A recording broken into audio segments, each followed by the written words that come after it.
Hello and thanks for joining us here at France 24. I'm Annelise Borges. Coming up, a special edition of Tech 24. We take you on a guided tour of digital Africa.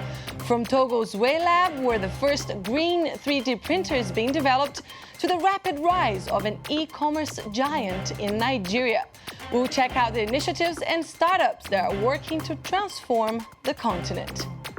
We start our Tech Made in Africa edition in Togo. From the capital, Lomé, we're joined by Sename Kofi Abudinu. Hello, Sename.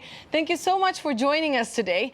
You, in Togo, where only 5% of the 6 million inhabitants have access to the internet, you created Lab, a community workspace or makerspace that serves to empower people. How exactly does the center work? Lab is an innovative place. It's a space of democratic technology. It just celebrated its first year. Our community is very young. The average age is 20. We offer this free space in the city. Anybody is welcome to develop projects that deal with new technology. We have a list of requirements that we call OI Tech. We aim to develop projects that anybody could afford. Now, you're also responsible for the first sustainable 3D printer project in Africa, a printer assembled from recycled components. What motivated you to develop this idea? Yes, our first conceived in Africa 3D printer project actually was elaborated at Lab. We named it the WAFA project. It's a play on words with its inventor's name, Afat Niku. He's been with us since the beginning of the Lab adventure.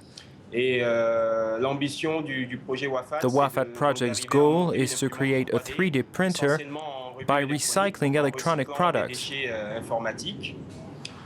so that everybody can afford this 3D printing technology, as we do not necessarily have access to imported plastic kits that would help build a printer.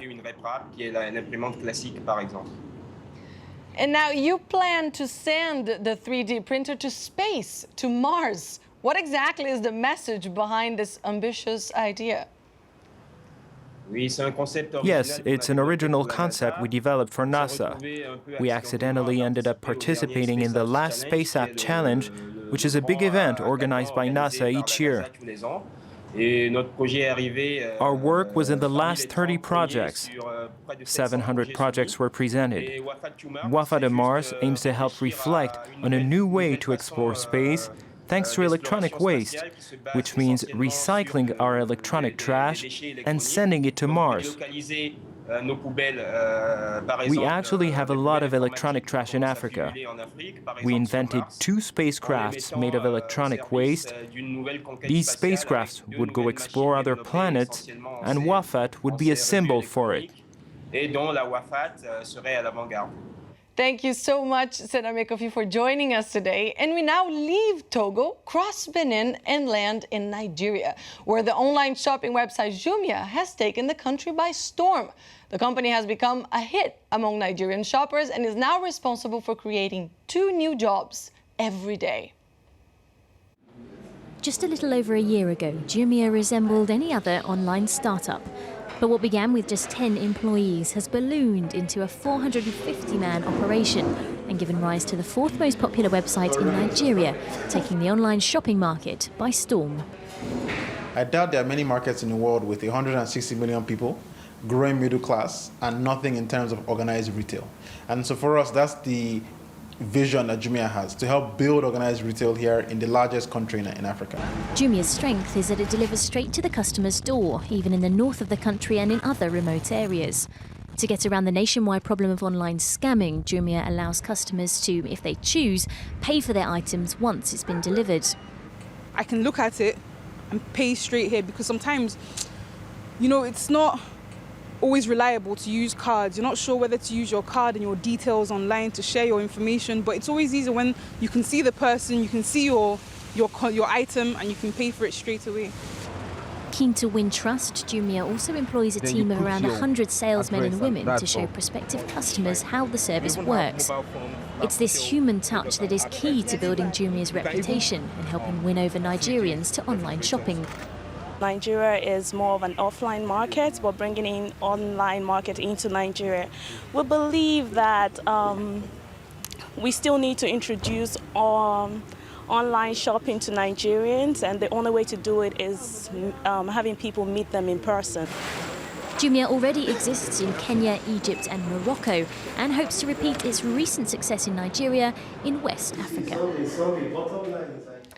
And we continued this journey through Africa with Marc, who's here to tell us about a couple of other initiatives that are transforming the continent. Marc, the first project that you're going to tell us about comes from Ghana, where some special software is helping farmers work out the final price of their harvest.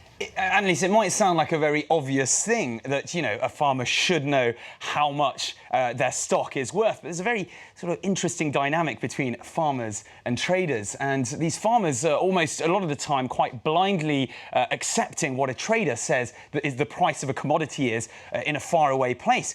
No longer, thanks to Isoko, which is a very simple system of technology with SMSs, where a farmer can simply ask, say a farmer wants to know the price of white maize in another part of, of Ghana or any other country across the continent. Bang, straight away. And, you know, it empowers these farmers to not just blindly accept what these traders are saying. Hopefully what it does, it will then tighten up the supply chain, increase the revenues and decrease the waste, all thanks to Isoko, which is running and managing this software platform. Now, it's common to many of these African nations. It's a very young population. So we're seeing a lot of projects around education. For example, in Uganda, where only 5% of public spending goes to education, the startup BrainShare is transforming, is creating virtual classrooms for students.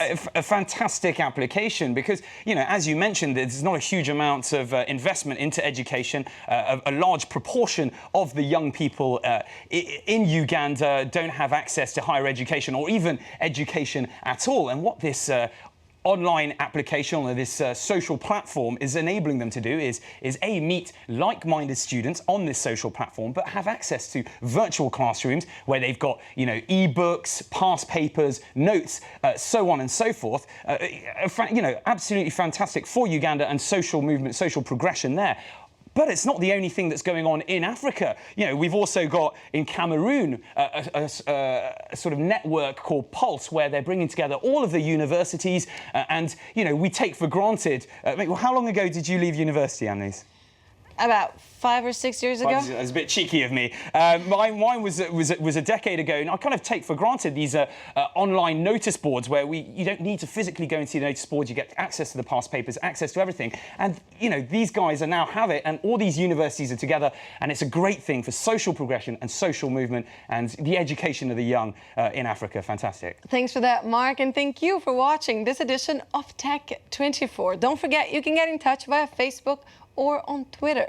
And we leave it today with images of the world's first tablet cafe in Dakar, Senegal. Thanks for watching. I'll see you next week.